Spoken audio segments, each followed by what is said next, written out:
Hi గురువే నమ. శ్రీమాత్రే నమ.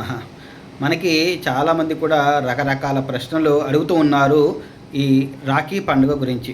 అసలు రాఖీ పండుగ మనకి ఈ సంవత్సరము గురువారం వచ్చిందా శుక్రవారం వచ్చిందా అని చెప్పి కూడా అడుగుతున్నా. అంటే పౌర్ణమి తిథి గురువారం చేసుకోవాలా లేదా శుక్రవారం చేసుకోవాలా అని కూడా అడుగుతూ ఉన్నారు.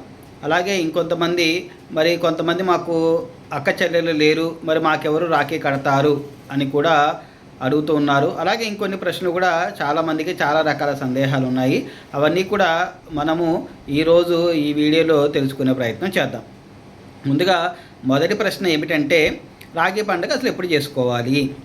సో ఈ రాఖీ పండుగ అనేది మనకి పౌర్ణమి తిథి అంటే గురువారం రోజున ఉదయం 9 గంటల ప్రాంతంలో మొదలయ్యి తర్వాత రోజున మరుసటి రోజున శుక్రవారం రోజు ఉదయం 9 గంటల 48 నిమిషాల వరకు కూడా ఉంది.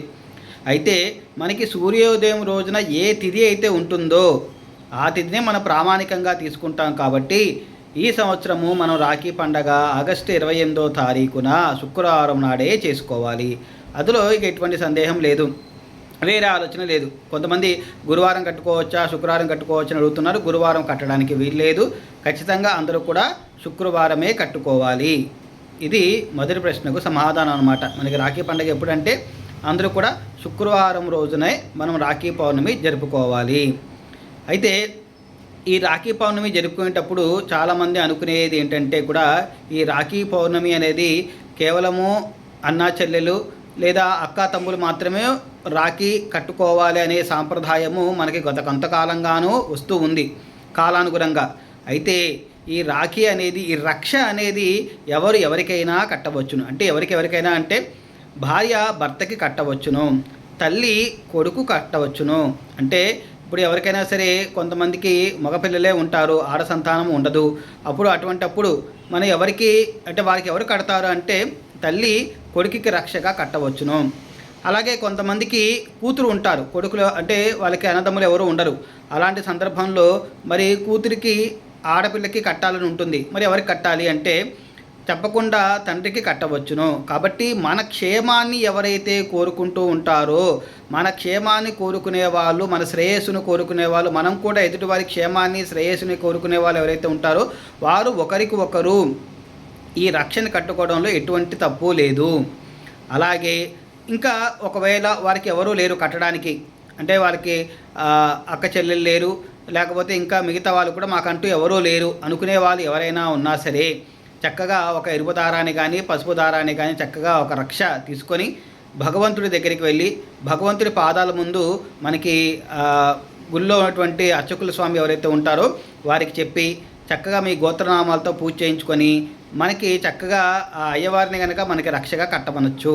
అందులో కూడా ఎటువంటి దోషము లేదు. ఎందుకంటే మనకి ఇది శాస్త్ర ప్రమాణికంగా పూర్వకాలం నుంచి కూడా మనం గతంలో చెప్పుకున్నట్లుగా శచీదేవి ఇంద్రుడికి కట్టింది. ఎప్పుడైతే ఇంద్రుడు యుద్ధంలో ఓడిపోయాడో తర్వాత అప్పుడు చక్కగా మంత్రపూర్వకంగా దేవగురు అయినటువంటి బృహస్పతి ఆదేశాల మేరకు చక్కగా తన పతి అయినటువంటి ఇంద్రుడికి రక్ష కట్టింది.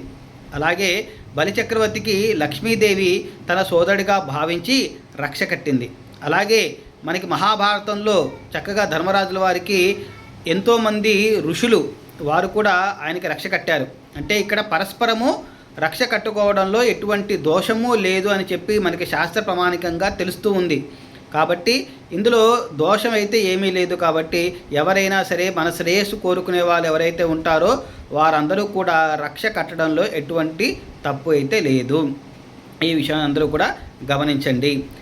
ఇంకొన్ని ప్రశ్నలు ఏమిటంటే, ఎవరైనా సరే కొంతమందికి రజోదర్శనము అంటే వాళ్ళు డేట్లో ఉంటారు కదా కొంతమంది, వాళ్ళంటే వాళ్ళకి 3వ రోజో 4వ రోజో ఉంటుంది. మరి 4వ రోజు అయిందండి మాకు, మరి మేము రక్ష కట్టవచ్చా అంటే మా సోదరులకి మేము రాఖీ కట్టవచ్చా అని అడుగుతూ ఉంటారు. ఖచ్చితంగా కట్టకూడదు. దానికి ఖచ్చితంగా కాదు అనే సమాధానమే వస్తుంది.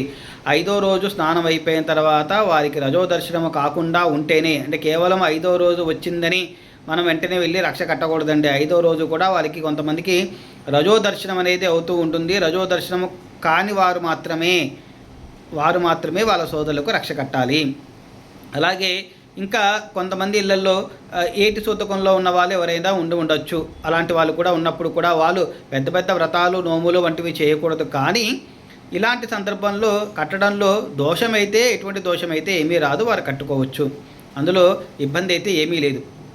కాబట్టి మనందరం కూడా ఈ రాఖీ పండుగను చక్కగా భక్తి శ్రద్ధలతో, అలాగే ఎంతో చక్కగా ఎదుటి వారి యొక్క శ్రేయస్సును, ఆనందాన్ని కోరుకుంటూ మనందరం కూడా భక్తి శ్రద్ధలతో ఈ రాఖీ పౌర్ణమిని జరుపుకోవాలని ఆశిస్తున్నాను. శ్రీమాత్రే నమః.